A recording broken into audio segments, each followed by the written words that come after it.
But ITV reporter Ray Rudowski has been watching the entire sting operation unfold, and he joins us now with details in his exclusive report. Ray. Thanks very much, Gordon. Jacqueline.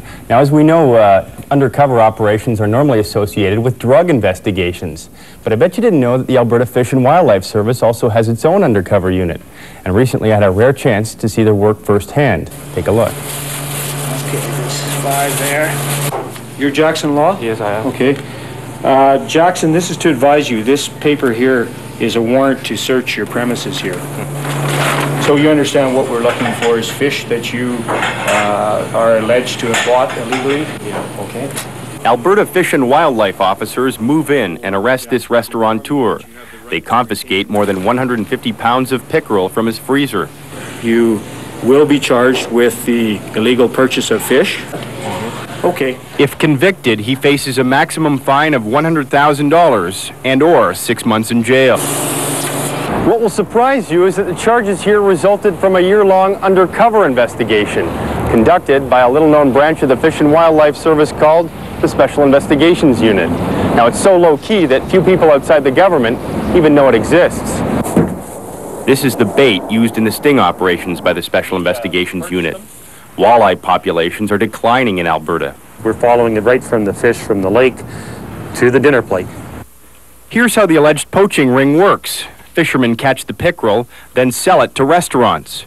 It's illegal to sell fish without a license. The restaurants then resell the fish to unsuspecting diners for huge profits. Undercover agents infiltrate the network and act as middlemen.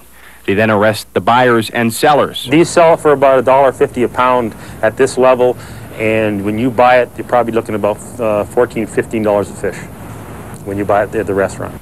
This is a theft from Alberta. It's a theft of our resource. From a surveillance van, Craig monitors the sting. The man in the jeans is an undercover agent. The other is restaurateur Jackson Law. The agent alleges Law knows this is illegal. Law has no idea he's dealing with an undercover fish and wildlife agent. We get about 450 of these types of complaints a year, which we investigate. And out of those 450 that we can actually work on, we're probably only maybe doing about 25 or 30 of them because we just don't have the staff. The buy takes place behind Law's restaurant, right under the noses of unsuspecting smokers. I mean, you're not dealing with a suitcase full of dope. We're dealing with 150 pounds of fish here. This person could buy pickerel or walleye legally, but he can't get it at the price he's getting it now. We're rolling. Rock and roll.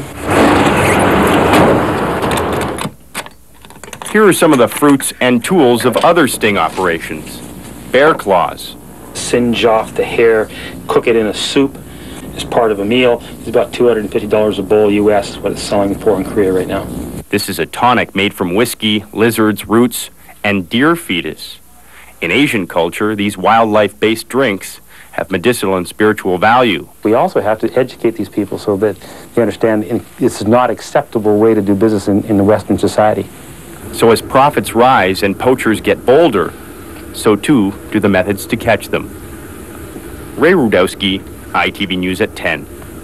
Now, Jackson Law appears in provincial court November 30th, and the Special Investigations Unit has been operating for about 20 years. Well, Ray, just how much power does this special unit have? Well, they do have the same power as regular police, but they are restricted in what they can and can't do because wildlife offenses aren't part of the criminal code, so they can't get away with wiretaps, or they can't listen in on conversations, so they have to work around those limitations. Really interesting story, Ray. Thanks very much. Thank you.